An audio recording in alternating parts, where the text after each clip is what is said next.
मुर्दैया आत्मकथा के पिछले एपिसोड में हम उसके छठे उपखंड को समाप्त कर चुके हैं और आज हम सातवें और अंतिम उपखंड की तरफ बढ़ेंगे।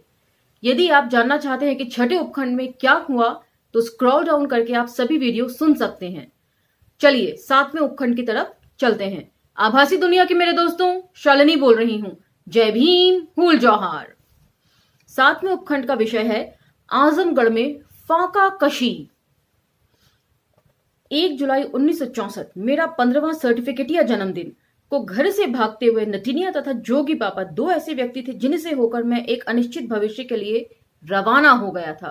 क्योंकि अंत में जब घर से भागने का निश्चय करके वे घर से रवाना होते हैं तो सिर्फ दो ही लोगों के से मुलाकात तुलसीराम जी की होती है, एक नटिनिया और दूसरे जोगी बाबा। भूतकाल में मुर्दैया तथा जहानागंज के बीच का 7 किलोमीटर लंबा रास्ता ना जाने कितनी बार बड़ी आसानी से पार कर लिया था, किंतु इस बार अपरंपार लग रहा था। जब जहानागंज पहुंचा तो देखा सवारियों से भरे एक एक्के पर खड़ा एक्केवान चिल्ला चिल्लाकर बोल रहा था, एक सवारी आजमगढ़ सिधारी, एक सवारी आजमगढ़ सिधारी। संभवतः मेरा बक्सा देखकर एक्केवान को आभास हो गया था कि मेरी मंजिल आजमगढ़ अवश्य रहेगी। पास पहुंचने पर उसने मेरा बक्सा अपने हाथों में लेते हुए मुझे एक्के पर चढ़ने को कहा। मैं पांवदान पर एक पैर रखकर खड़ा हो गया। दूसरे पैर के लिए कोई जगह नहीं थी, बैठने का तो सवाल ही नहीं था। मेरी असुविधा को भांपते हुए एक्केवान बड़ी सहजता से कहने लगा कि घबराने की कोई बात नहीं, चंडेसर पहुंचते ही जगह खाली हो जाएगी।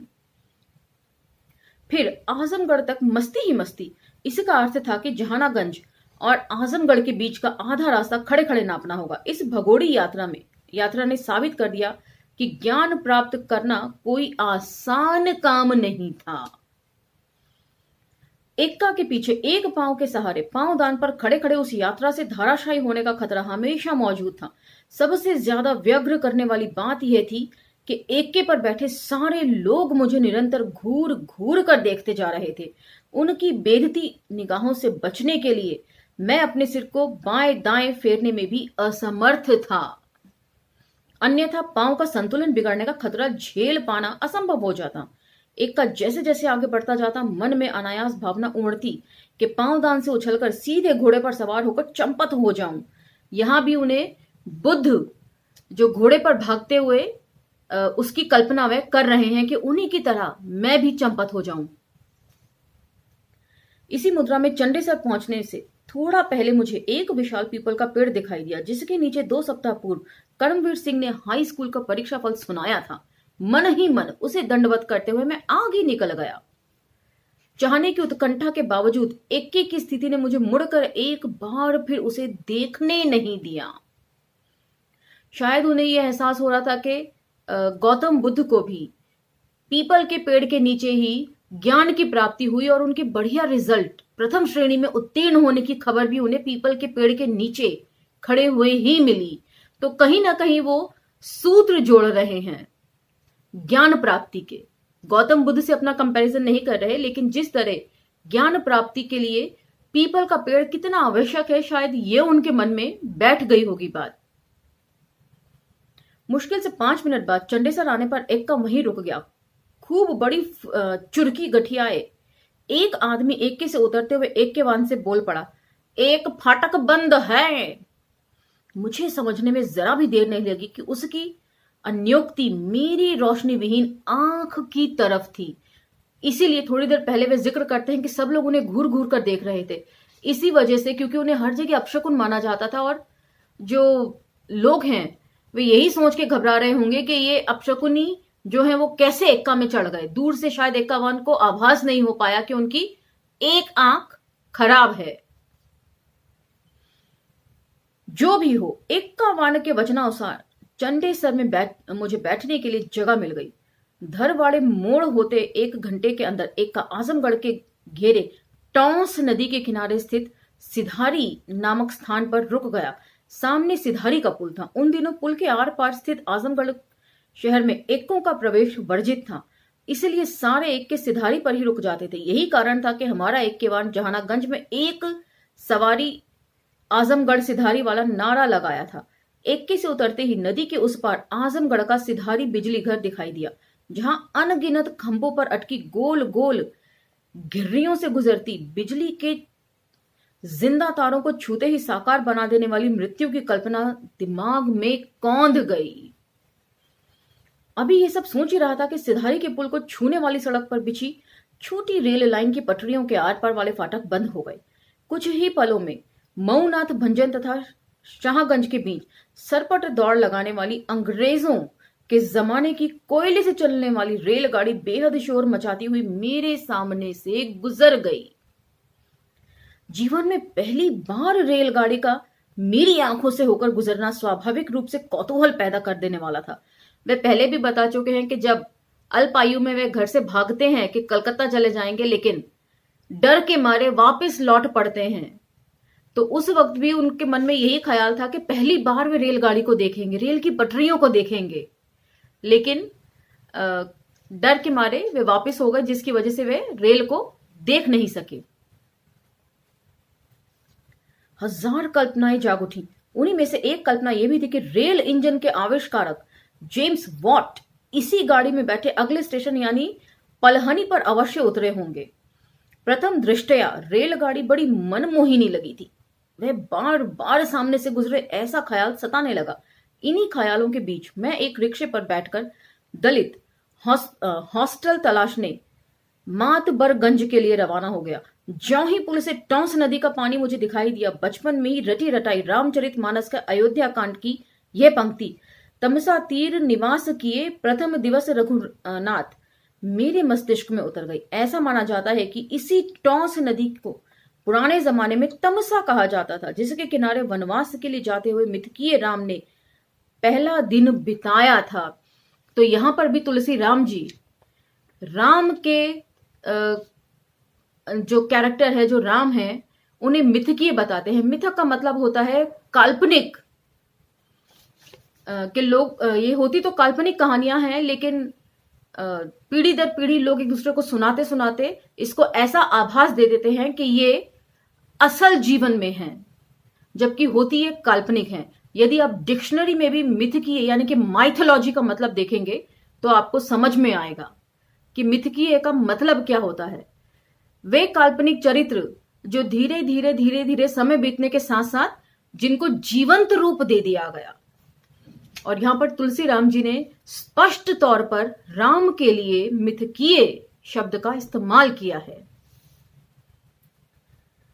यह सब सोच ही रहा था कि रिक्शे की तेज रफ्तार के चलते तमसा नदी का किनारा मेरी आंखों से ओझल हो गया, किंतु उसकी तलहटी में धोबियों द्वारा पाटा पर कपड़ों के पछाड़ने की ध्वनि कुछ पलों तक सुनाई देती रही। इस तरह मैंने पहली बार आजमगढ़ नगर में प्रवेश किया।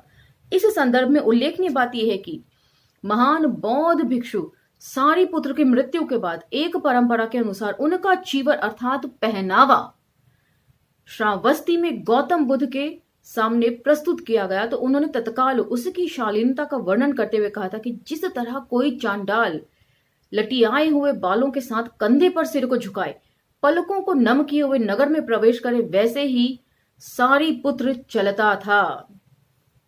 बुद्ध ने अपने समकालीन जिस चंडाल का वर्णन किया है, मेरी स्थिति उससे जरा भी भिन्न नहीं थी। तो पूरे मुर्दैया में बहुत सारी जगहों पर वे बुद्ध को कोट करते हैं और उनकी शिक्षाओं को विद रेफरेंस भी कोट किया है, और मणिकर्णिका में भी ये क्रम जारी रहेगा। इससे पता चलता है कि बुद्ध का उनके जीवन पर कितना प्रभाव था। भिन्नता सिर्फ इतनी थी कि उनका चांडाल पैदल था, किंतु मैं रिक्शे में, जिसे एक चांडाल ही खींच रहा था। यकायक रिक्शा आजमगढ़ की कचहरी से गुजरा और मैंने देखा कि कचहरी के पीछे एक छोटी किंतु अत्यंत स्तब्ध भीड़ खड़ी थी और एक बंजारा काली लुंगी पहने बड़े नाटकीय अंदाज में मर्दानगी का वर्णन करते हुए किसी जानवर का छोटा सा कंकाल सबको दिखा रहा था, साथ ही डमरू बजाता जा रहा था। इस विषय पर और कुछ सुनता कि इससे पहले ही रिक्शा आजमगढ़ के कुख्यात पोस्टमार्टम हाउस से गुजर गया। वहां 3 बैलगाड़ियों पर कत्ल की गई अलग अलग लाशें लदी हुई थी। जाहिर है बड़े सामंतों ने इन पर अपनी असली मर्दानगी दिखा दी थी।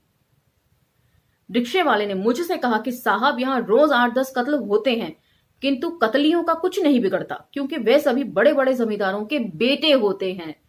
तो ये उत्तर प्रदेश तो नहीं कहना चाहिए पूरे तरीके से, लेकिन फिर भी एक खास इलाके को जरूर प्रोजेक्ट करता है। इसी से अंदाजा लगाया जा सकता है कि शायद पूरा उत्तर प्रदेश भी शुरू से ऐसा ही रहा होगा। इस बीच मातबरगंज का तिराहा आ गया, जहां शंकर भगवान की लगी मूर्ति से पानी की बौछार उछल रही थी। बिल्कुल मिथकीय गंगा का दृश्य था। वहीं से रिक्शा वाला बाएं मुड़ा और पलक झपकते ही उस खपड़ैल किंतु बड़ी इमारत के दरवाजे पर रिक्शा रोक दिया। दरवाजे के ऊपर एक छोटा सा टीन का बोर्ड लगा हुआ था जिस पर लिखा था अंबेडकर छात्रावास। मैंने अपने जीवन में पहली बार अंबेडकर का नाम पढ़ा या सुना।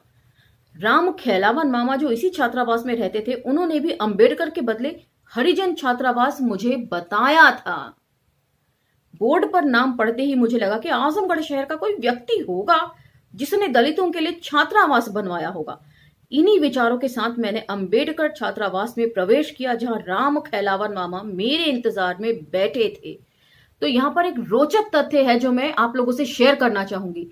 जब जूठन का पाठन मैंने किया था, उसमें भी जब ओम प्रकाश वाल्मीकि जी अपनी फर्दर पढ़ाई कैरी ऑन करने के लिए देहरादून जाते हैं अपने मामा के बेटे के साथ, तो वहां पर उनके जो दोस्त होते हैं वो उन्हें डॉक्टर अंबेडकर की जीवन परिचय पढ़ने के लिए देते हैं। और तब तक ओम प्रकाश वाल्मीकि जी भी नहीं जानते थे कि डॉक्टर अंबेडकर हैं कौन।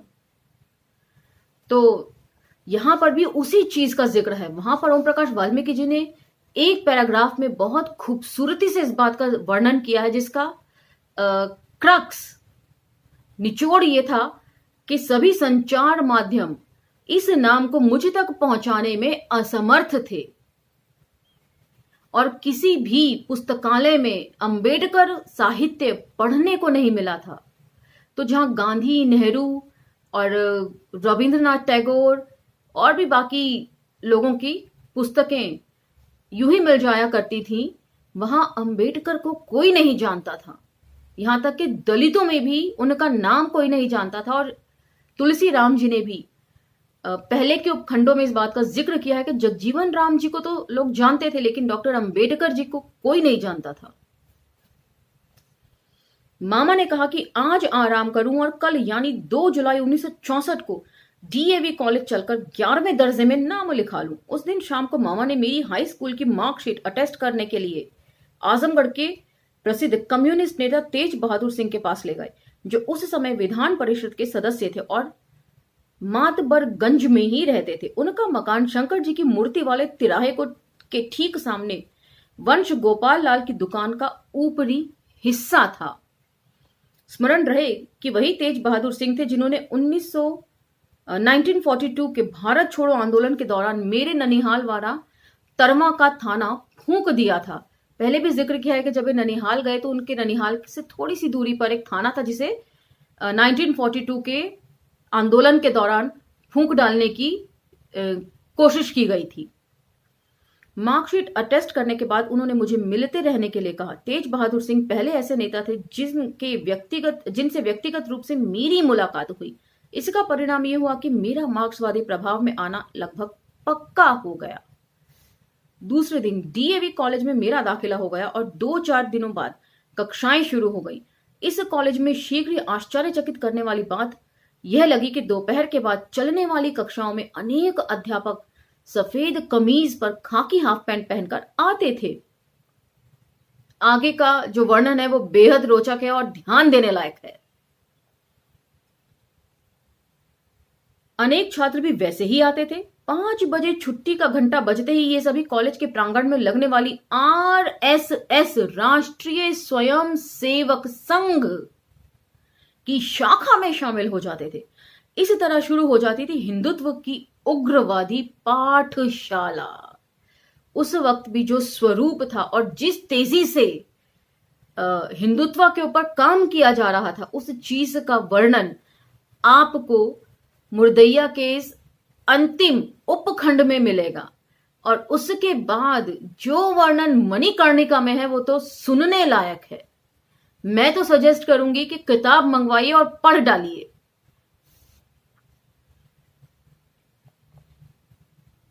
धीरे धीरे पता चलने लगा कि आजमगढ़ का ये डीएवी कॉलेज संपूर्ण रूप से आरएसएस के अधीन था।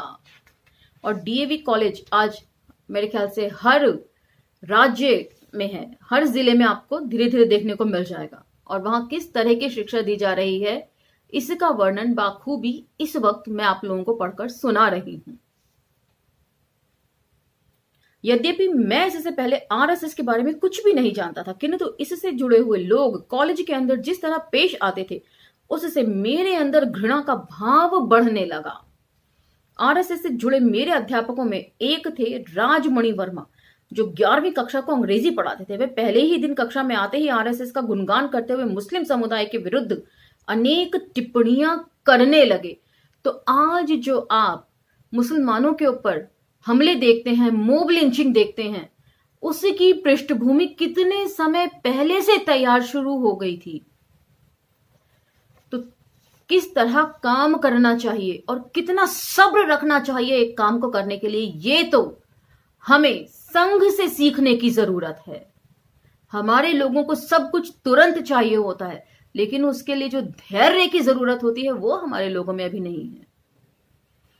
इसको तो कम से कम सीखना चाहिए। और इन सभी चीजों में पढ़कर, चाहे जूठन हो, चाहे तुलसी राम जी की मुर्दैया या मणिकर्णिका में तो और उग्र रूप में लिखा हुआ आपको मैं पढ़कर सुनाऊंगी।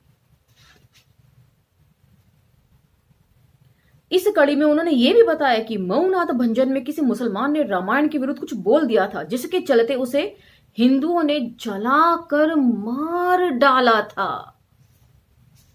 तो सुनते रहिए सारा वर्णन। पूरा उपखंड 7वां इन्हीं सब चीजों की पृष्ठभूमि है। उन्होंने यह तो नहीं बताया कि यह घटना कब की है, किंतु इसे सुनते ही मैं अवाक रह गया था। संयोगवश हमारी कक्षा में कोई मुसलमान छात्र नहीं था। इसका कारण साफ था कि इस कॉलेज से मुसलमान बहुत डरते थे, इसलिए कोई इसमें पढ़ने नहीं आता था। तो शिक्षा का भी जो मेरिट का राग अलापते हैं, उन्होंने शिक्षा को भी शुरू से ही किस तरह लोगों को डरा धमकाकर अपने कब्जे में कर रखा है। स्कूल कॉलेजों को देखिए, मुस्लिम यूनिवर्सिटीज अलग बनवाई, जहां मुस्लिम छात्र बेखौफ होकर पढ़ाई कर सकें। यह कॉलेज उस समय आजमगढ़ शहर में शिबली नेशनल कॉलेज बहुत मशहूर था, जिसमें मुसलमानों के साथ बड़ी संख्या में हिंदू छात्र भी पढ़ाई करते थे। यह कॉलेज मुस्लिम प्रबंधन के तहत था, किंतु यहां अत्यंत धर्मनिरपेक्ष वातावरण हुआ करता था। अतः आजमगढ़ शहर में आकर पढ़ने वाले सारे मुस्लिम छात्र शिबली नेशनल कॉलेज में चले जाते थे। जहां तक डीएवी का सवाल है, शीघ्र ही मुझे पता चल गया कि यह कॉलेज सांप्रदायिक तत्वों का गढ़ था। कॉलेज के प्रिंसिपल छबील चंद श्रीवास्तव भी आरएसएस से जुड़े थे। इस कॉलेज के लगभग सारे अध्यापक आरएसएस से ही जुड़े थे। अंग्रेजी अध्यापक राजमणि वर्मा कट्टर हिंदुत्ववादी थे। उन्होंने खुद बताया कि उनकी सारी शिक्षा अलीगढ़ मुस्लिम विश्वविद्यालय से हुई थी। जहां जहां जो भी अच्छा है उसको बटोरते चलते हैं ये लोग। ये भी सीखने की जरूरत है कि किस तरीके से सहनशील होना चाहिए अच्छी अच्छी चीजों को बटोरने के लिए।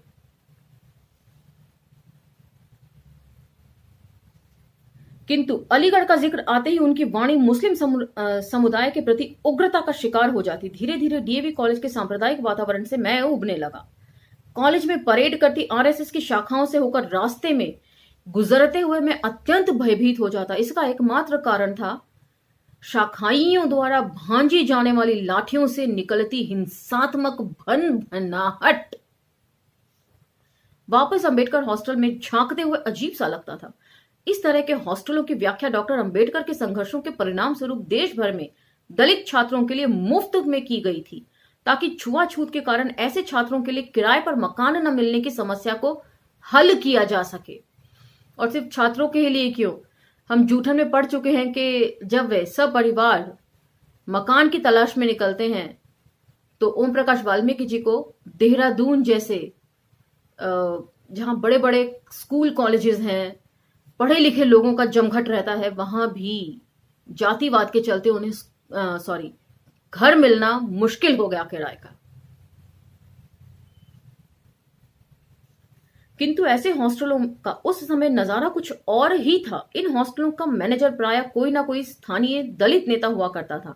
ऐसे मैनेजर महाभ्रष्ट होते थे। यद्यपि इन हॉस्टलों में दलित छात्रों को मुफ्त में रहने का प्रावधान था, किंतु मैनेजर बिना घूस लिए किसी को प्रवेश नहीं देते थे।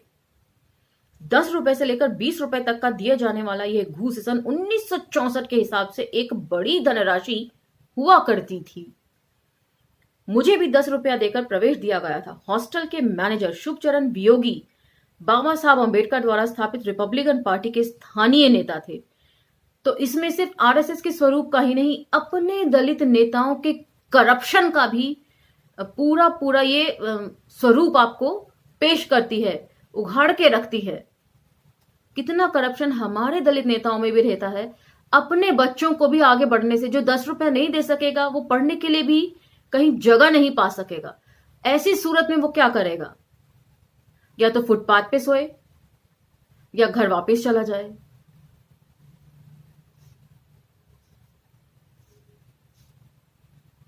जैसा कि मैं अंबेडकर के बारे में पहले भी कुछ नहीं जानता था, उनके संदर्भ में मेरे पहले गुरु सिद्ध हुए सनवारी राम, जो डीएवी कॉलेज में 12वीं कक्षा में साइंस के छात्र थे। सनवारी राम बड़े ओजस्वी वक्ता थे। वे अंबेडकर हॉस्टल के ठीक सामने वाले मकान में रहते थे। इस मकान में आजमगढ़ डाक तार विभाग के मैनेजर रामनाथ किराए पर रहते थे।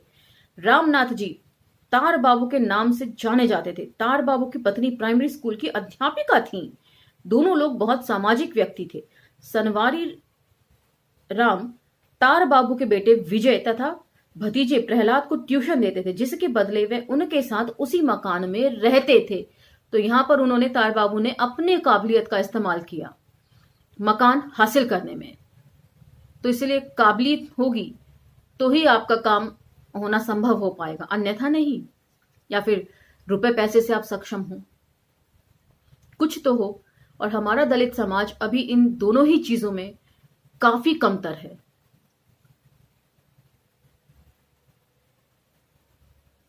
सनवारी राम हरदम अंबेडकर हॉस्टल में ही मौजूद रहते थे तथा अंबेडकर के बारे में प्रायः बातें किया करते थे। सनवारी राम ने ही पहली बार डॉक्टर अंबेडकर की प्रसिद्ध उक्ति जाति विहीन समाज के बिना स्वराज प्राप्ति का कोई महत्व नहीं से मुझे अवगत कराया था। सनवारी राम बहुत मेधावी छात्र थे। गणित शास्त्र में उन्हें महारत हासिल थी, किंतु 12वीं कक्षा में 7 बार फेल होकर 8वीं बार किसी तरह पास हुए और बाद में रेलवे विभाग में स्टेशन मास्टर बन गए थे। वे क्यों इतने मेधावी छात्र होते हुए भी फेल हुए, इसकी भी कई तरीके से इंटरप्रिटेशंस की जा सकती हैं। जैसा कि उन्हें प्रैक्टिकल में नंबर कम दिए जाते रहे हों, जैसा कि ओम प्रकाश वाल्मीकि जी ने जूठन में जिक्र किया है कि लिखित परीक्षा में तो वे सब जगह पास हो गए, लेकिन प्रैक्टिकल पेपर्स में उन्हें फेल कर दिया गया, जिसकी वजह से पूरा रिजल्ट उनका फेल डिक्लेयर हुआ। यह भी एक वजह हो सकती है कि 7 बार उन्हें एक ही कक्षा में रहना पड़ा। सनवारी राम से ही पता चला कि डॉक्टर अंबेडकर बौद्ध धर्म ग्रहण कर लिए थे तथा उन्होंने ही गांधी जी से लड़कर दलितों के लिए आरक्षण हासिल किया था। डॉक्टर अंबेडकर बौद्ध बन गए थे, ये बात मुझे सबसे ज्यादा प्रिय लगी थी। उन 2-4 प्रमुख जानकारियों के अलावा सनवारी राम को कुछ और नहीं मालूम था, किंतु वे इन्हें बार बार दोहराया करते थे, जिससे डॉक्टर अंबेडकर के बारे में चर्चा हमेशा जारी रहती थी। सहदेव तथा तेज बहादुर राम 2 अन्य छात्र अंबेडकरवादी थे। ये दोनों बाद में इंजीनियर बन गए थे। हॉस्टल के अंदर भोजनालय की कोई व्यवस्था नहीं थी, जबकि सरकारी नियमों के अनुसार इसका प्रावधान था। देखिए करप्शन किस तरीके से, एक तो मुफ्त में रहने के लिए जगह बनाई गई थी, ये हॉस्टल्स बनाए गए थे, लेकिन वहां भी घूस देकर आपको एंट्रेंस दी जाती थी। उसके बाद जो खाने का प्रावधान था उसमें भी डंडी मारना। अतः इसमें रहने वाले छात्र आपस में पैसा इकट्ठा कर स्वयं मेस चलाते थे। जो छात्र घर से राशन लाते थे उसे भी मेस में जमा करके खाने का हिसाब पूरा कर लिया जाता था। जिस छात्र का पैसा या राशन का ब्यौरा समाप्त हो जाता था और आगे कुछ जमा नहीं हो पाता था तो उसका मेस में खाना बंद कर दिया जाता था, क्योंकि सभी गरीब थे और सभी की एक ही जैसी हालत थी। अपने लिए वो भोजन जुटाते या अपने साथी के लिए। तो इन कंडीशंस ने, इन परिस्थितियों में वे सभी थोड़ा थोड़ा स्वार्थी हो जाया करते होंगे।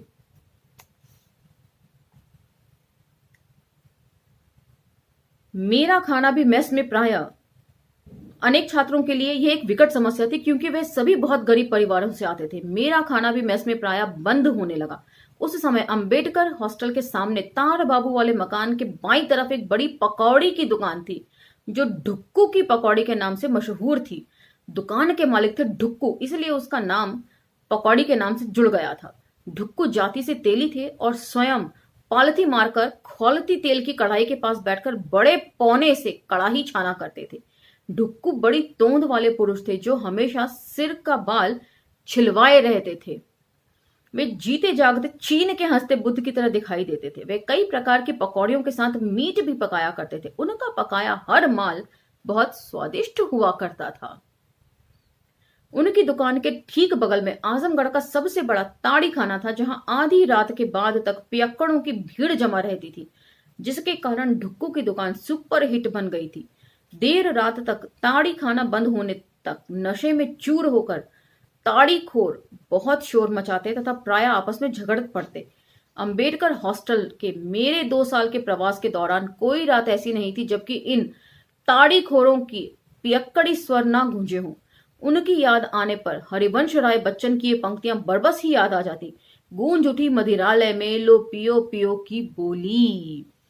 तो यहाँ पर एक चीज की तरफ मेरा ध्यान जाता है कि जब सवर्ण लोग अपने बच्चों के रहने के लिए हॉस्टल्स बनाते हैं तो वे बेहद शांत और मनोरम जगहों पर बनाते हैं, जिससे पढ़ाई लिखाई की तरफ रुझान बना रहे और मनमोहक दृश्य देखकर हमेशा मन प्रफुल्लित रहे, हंसी खुशी का माहौल रहे। और वहीं शायद इंटेंशनली दलित हॉस्टल्स के सामने इस तरह का माहौल क्रिएट किया जाए कि वे हमेशा परेशानी में रहे, लड़ाई झगड़ा ही देखते रहे और उनकी पढ़ाई डिस्टर्ब रहे। ऐसा मुझे लगता है। क्या आपको भी ऐसा लगता है? यदि हाँ, तो कमेंट बॉक्स में हमें जरूर बताएं अपनी राय। ताड़ी खाने से तो मेरा कोई खास संबंध नहीं जुड़ पाया, किंतु ढुक्कू की पकौड़ी अभिन्न भोज बन गई थी। कोई सहपाठी हो या अन्य मेहमान, इसके आते ही मैं ढुक्कू के यहाँ हाजिर हो जाता था। परिणाम स्वरूप ढुक्कू मुझे पकौड़ियां उधार देने लगे, किंतु 3-4 दिन से ज्यादा उधारी नहीं चल पाती, क्योंकि पैसा वसूलने में ढुक्कू का कोई जवाब नहीं था। ऐसा करते समय तेल में डूबी उनकी कपर छिलवा आकृति हंसते हुए बुद्ध से शीघ्र ही एक कृपण सूदखोर के रूप में बदल जाती थी। फिर भी ढुक्कू मेरे बहुत काम आते थे। मेस में मेरा खाना जब भी बंद हो जाता, मेरा काम ढुक्कू की पकौड़ियों से चल जाता था। जैसा कि 3-4 दिन से ज्यादा उनकी उधारी नहीं चल पाती थी, इसलिए पकौड़ियां खाना बंद हो जाता था, जिसका मतलब था फाका कशी शुरू। इस तरह अंबेडकर हॉस्टल के मेस तथा ढुक्कू पकौड़ी की दुकान के बीच जूझते हुए आजमगढ़ की मेरी अनगिनत रातें फाका कशी से गुजरने लगी। तो आज का ये एपिसोड यहीं विराम देते हैं। अगले एपिसोड में और भी दिलचस्प तथ्यों की जानकारी के साथ मैं फिर हाजिर हो जाऊंगी। तब तक लाइक, शेयर, सब्सक्राइब करना ना भूलें और कमेंट बॉक्स में हमें कमेंट करके ना बताएं जो सवाल मैंने आपसे पूछा उस बाबत। अगली मुलाकात जल्दी होगी। धन्यवाद।